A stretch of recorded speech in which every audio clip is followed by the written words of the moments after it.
নমস্কার, আমি শিপ্রা। আমার নতুন একটা গল্পে আবার সকলকে স্বাগত। আজকের গন্তব্য বাপের বাড়ি।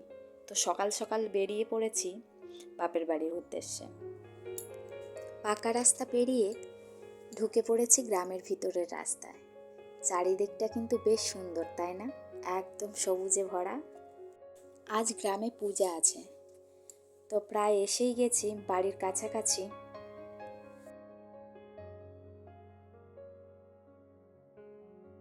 এই তো দিদি এখানে সবই প্রায় গুছিয়ে রেখে দিয়েছে।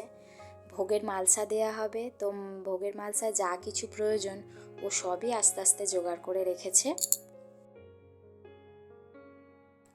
আজ আমার দিদির ছেলের নামে ঠাকুর দেওয়া হবে।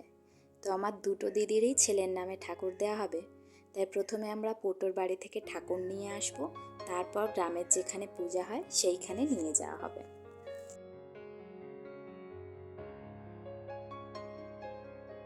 এই গাছটা আসলে কি বোঝা যাচ্ছে না।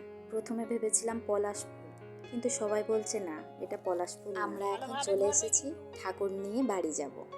তো এই যে আমার দিদির ছেলের মাথায় একটা ঠাকুর, আর পিছনে আমার ভাই আছে, ও একটা ঠাকুর নিয়েছে। তো গৌর নিতাইয়ের নামে মানসিক ছিল। এই যে বাড়িতে নিয়ে চলে এসেছি। এসে দেখি আমার আর একটা দিদির ছেলের নামে যে মানসিক ছিল ওরাও ঠাকুর নিয়ে চলে এসেছে। তো এখানে প্রথমে ঠাকুরকে মালা পরিয়ে বরণ করে তারপর আমরা যেখানে আমাদের গ্রামে পূজা হবে সেখানে নিয়ে যাব। আর মা এখানে ঠাকুরগুলোকে বরণ করে নিচ্ছে।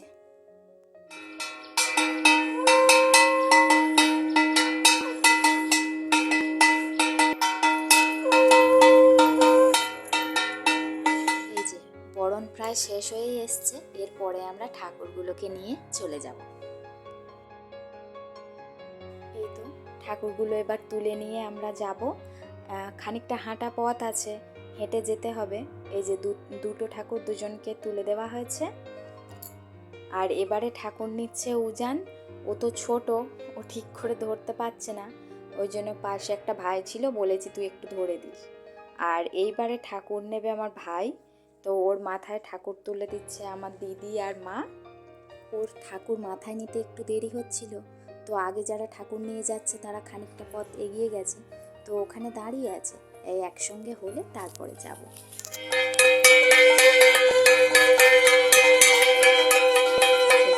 সবাই একসঙ্গে হয়ে সবাই লাইন দিয়ে যাচ্ছে। এই তো এখানেই ঠাকুরগুলোকে এক এক করে নামিয়ে রাখা হবে। এখানেই ঠাকুরের পুজো হবে গৌর নিতাইয়ের। আর এখানেই আমাদের মহাপ্রসাদ ভোগ এগুলো তৈরি হবে।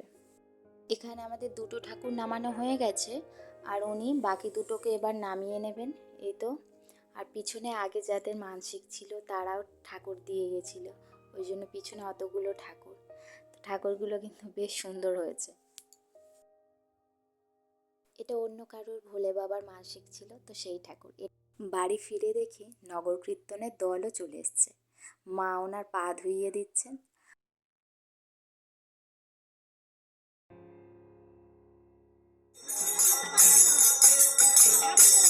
আজ এইটুকু থাক, এর বাকি গল্প কালকে বলবো। যদি ভালো লাগে একটি লাইক করো আর চ্যানেলটি সাবস্ক্রাইব করে রেখো।